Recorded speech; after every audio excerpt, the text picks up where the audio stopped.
If you've never owned an MG before, then you're missing out. It's an amazing brand with some amazing people. And whatever MG you choose to buy, get involved, become part of the community, because we're here for you and we're looking forward to meeting you.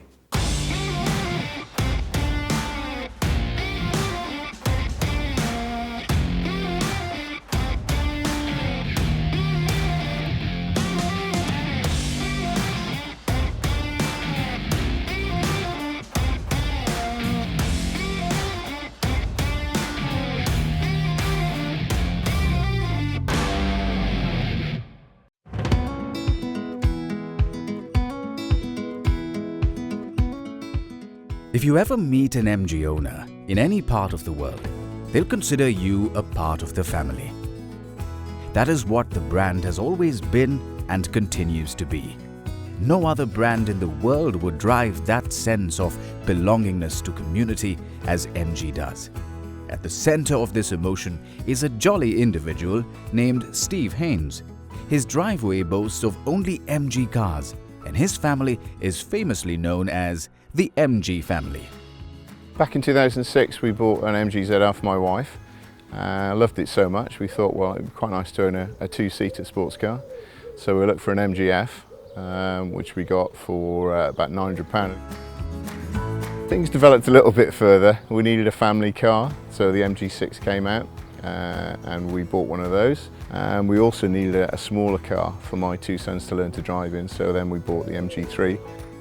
Steve's garage is home to many MG cars, ranging from the classic MGA to a modern-day MG6 sedan. He has seen the best of both worlds, the restoration and the purchasing. The family takes immense pride in having restored a couple of MGs, and the most admired one being the MG Metro, for his youngest son, Matt. My Metro came about because I was speaking to another MG Car Club member and he said, well, I've got a car that might suit you, and then he showed me the Metro and I just fell in love with it straight away. The MG Metro is one of the rarest of the 80s cars, I guess. There was 60-something thousand of them produced. Currently there's only 80 left. Matt's Metro was interestingly purchased off a certain general manager of the car club who was moving to Abingdon. So we bought this car, completely stripped it down to a bare shell, a lot of rust in it, a lot of work needed doing. We basically did all the mechanicals here back at home, so we rebuilt the engine and suspension, and the rest of it was sent off for welding and paint repairs, which took an awful long time to come back.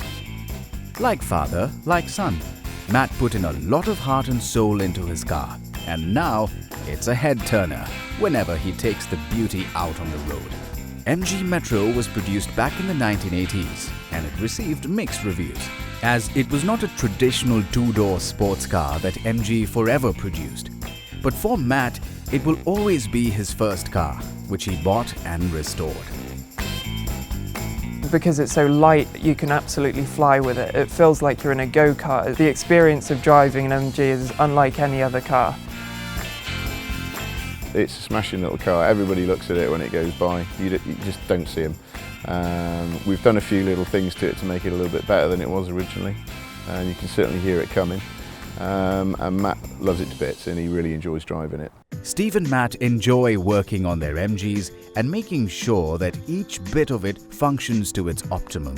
In their mission is an Indian man whose love for MGs came from his first apprenticeship.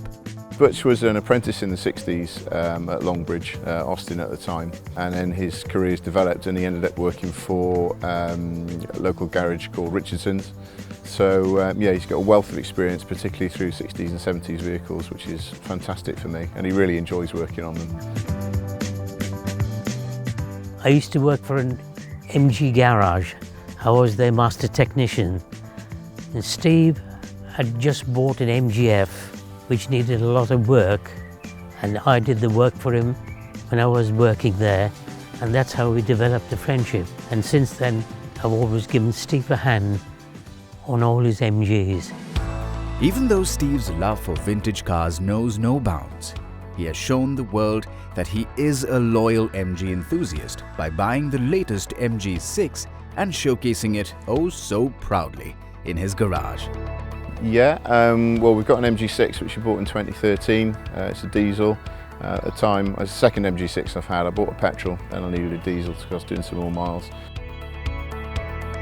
If you look at the way MG Motor have dealt with us owners, particularly with the MG6 and 3, they're very keen to engage with us and find out our views on the vehicles and look at how they can develop them better in the future.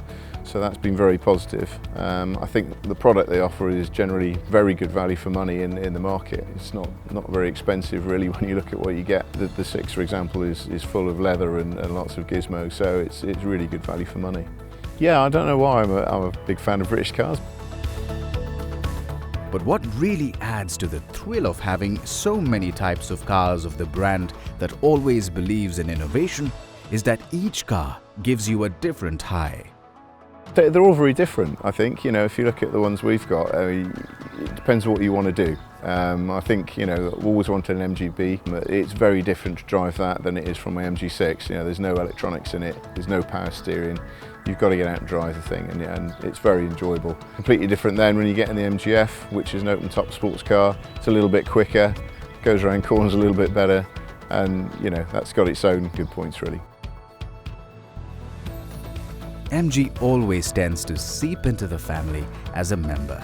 The car does not remain a piece of machinery.